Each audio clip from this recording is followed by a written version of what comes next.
sadarkaan nuti baannee deemnu biyaansi miliyoona walakkaatti kan tilmaamamu ta'a jechuudha.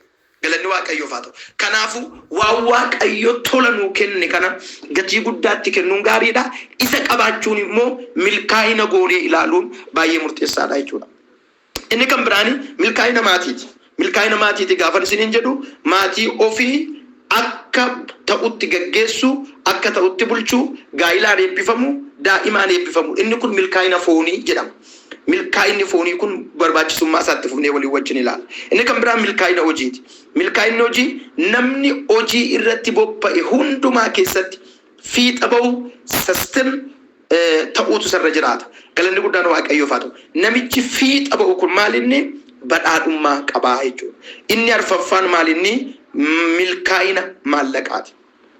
Milkaa'ina maaliin isiniin jedhee? Milkaa'ina maallaqaati. Namni galii yookaan maallaqa cimaa qabaachuun of danda'uu bira darbee humna ittiin warra kaaniif ga'u qabaachuutu sarra jiraata. መጽሐፍ ቅዱሳዊ ቤዝመንት ነው። መጽሐፍ ቅዱሳዊ ትምህርት ነው። ሰገሌ ዋቀዮ ኬሳ ለማፋ ቆሮንቶስ በቆና ሰገል ለኮፍ ሰደደ ጠሪጋ በላልተን የሮ ሁንዱማ ቶክ ዋን ሁንዱማ ዋን ሲንበርባችስ ሁንዱማ ለማ አርገተኒ ከራ ሁንዱማ ወፍ ደንዴሰኒ ኦ ኦጂ ጋሪ ፊዩ ኢራ አካይስኒ አፉፊ አከ ቀባተኒፍ ዋቀዮ ኢሰ ሲንበርባችሱ ኢራ ጫልችሴ ኢስኒፍ ከኑ እንደንዳይ kutaa kana keessatti obboleessi keenya Phaawulos maal nuun jedha yeroo hundumaa waan isin barbaachisu argattanii tokko karaa hundumaa of dandeessanii lama hojii gaarii fiyyuu irraa kan isinii hafu akka qabaattanii fi inni waan isin barbaachisu irra caalchisee isiniif kennaa'edha. Efesoon boqonnaan 3:20 inni humna isaa sanuu keessatti hojjetuun wanta nuti kadhannuuf yaannu irra caalchisee safara malee kennuu danda'aadha. Sagalee Waaqayyoo ilma namaarraa anarraa isinirraa amanaa tokkorraa kan inni eegu maalinni jennee yoo waliin wajjiniin ilaalle sammuu gaariidhaan maalinni of danda'uu dhimma ofii hundumaa ofii raawwatachuu kanarra ga'ee kan dhaabatu tun ta'iin immoo ofirra darbanii obboloota ofiitiif namoota naannoo keenya jiraniif ta'uu danda'uutu nurra jiraataa jechuudha. Galanni guddaan Waaqayyoof haa ta'u. Kanaaf milkaa'ina maallaqaa gaafa jennu namni tokko jireenya isaa keessatti galii cimaa yookaan maallaqa ga'aa qabaachuu danda'utu sana jiraataa jechuudha. Maallaqa ga'aa gaafa jennu galii akka fedhii Waaqayyootti isa jiraachisu qabaachuu danda'uu qaba. Warra kaan gargaaruudhaaf ga'umsa kan kennuuf kan isarraa hafes kan dhangala'u qabaachuu qaba. Karaa biroo immoo galii cimaa jechuun biyya lafaa kana irratti humna ittiin mootummaa Waaqayyoo babal'isuu danda'u qabaachuu qaba jechuudha. Isa kana macaafni qulqulluun ifatti nutti himaa jechuudha. Milkiyaas boqonnaa 3:10 gaafa laaltanii ani immoo ittisa bantii Waaqaa banee eebba danuu eebba tokko hin jedhu eebba danuu isin irratti yoon dhangalaasuudhaa baadheef qoraana ilaalaadha. Kennaa jedheniitu gara olitti qoraana ilaalaadha. Maal akka hin gooneef eebba danuu ittisa bantii Waaqaa banee eebba danuu akka isin irratti dhangalaafneef maal godhaati na ilaalaa qoraatii na ilaalaa jedha jechuudha. Fakkeenya boqonnaa 13:22 irraa dubbiin baay'ee jaalladhu tokkotu jira. Maal jedhaa? Dhaalli nama gaarii ijoollee isaattiin darbaa'edha. Haleluuyaa. So dhaalli nama gaarii eenyutti ijoollee isaatti hin jedhu ijoollee isaatti akaakayyuu isaatti abaabayyuu isaatti darbaa'edha. Barakatu ነው የእግዚአብሔር በረከት ነው። galanni Waaqayyoof haa ta'u. Milkaa'ina galii maallaqa qabaachuuti jechuudha. Galanni guddaan Waaqayyoof haa ta'u. Kana kan dubbatu macaafa qulqulluu nuti baannee deemu macaafa qulqulluu nuti kanaan dura barachaa dhibooftotaa fi hattoota taaneedha jechuudha. Baay'een keenya dhibooftota baay'een keenya immoo saamtota. Maaltu attuun godhe kan Waaqayyoo qabeenya Waaqayyoo gola keenyatti galfanna kan Waaqayyoo kiisii keenyatti galfanna kan Waaqayyoo annaa jechuudha. Kanaaf isa kana walii wajjiniin hin ilaalla bal'inaan waan ta'eef baay'inaan hin dubbadhu jechuudha. Milkaa'inni guutummaan badhaadhummaa guutummaati. kunis kallattii armaan olitti ilaalle hundumaan kana jechuun kallattii lubbuutiin, kallattii hafuuraatiin, kallattii fooniitiin ta'uutu isarra jiraata jechuudha.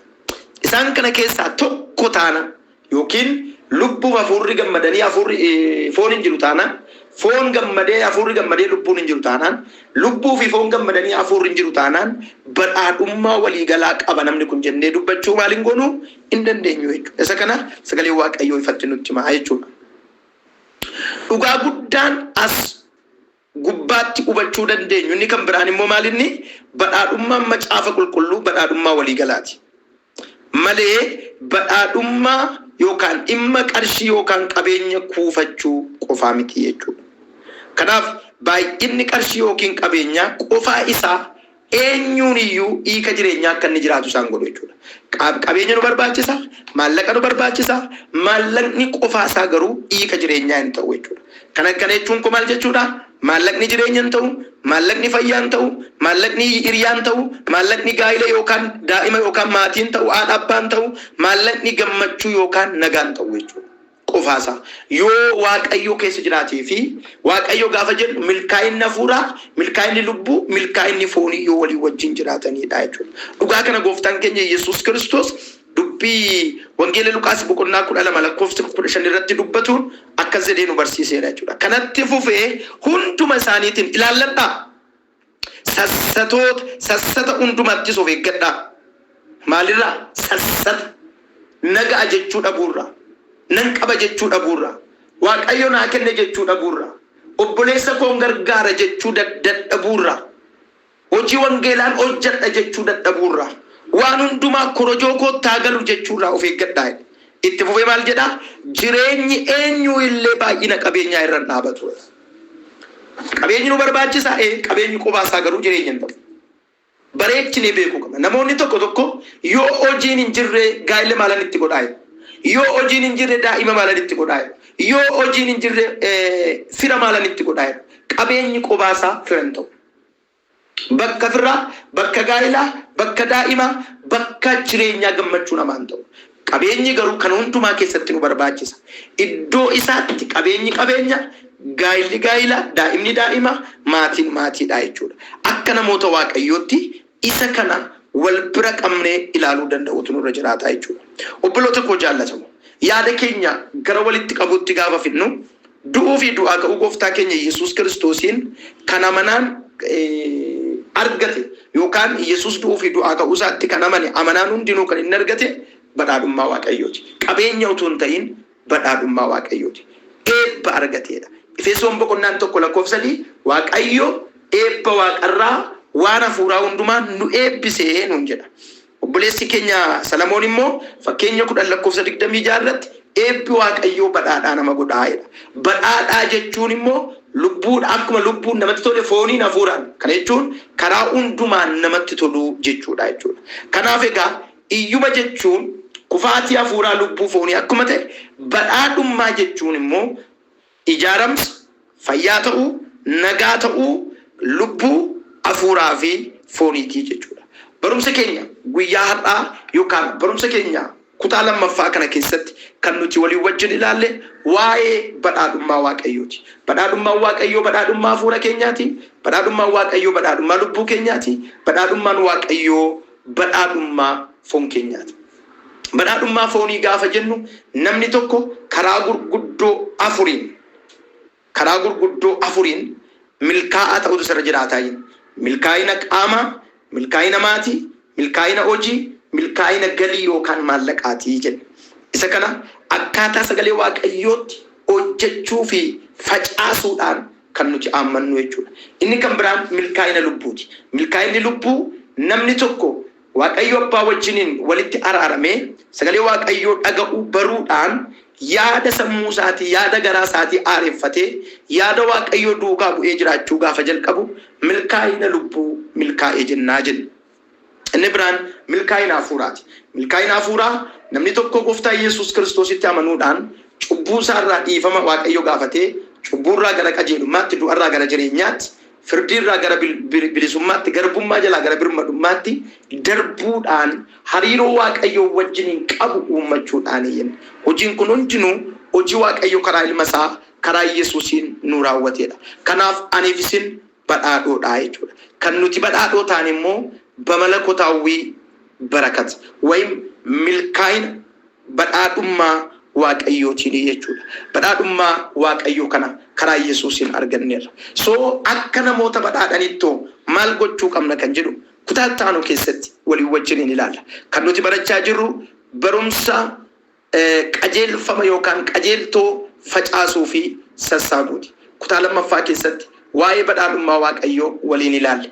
Namni tokko amantiidhaan ani badhaadhaadha jedhee abarreessu. Akkati jette siif haa ta'u.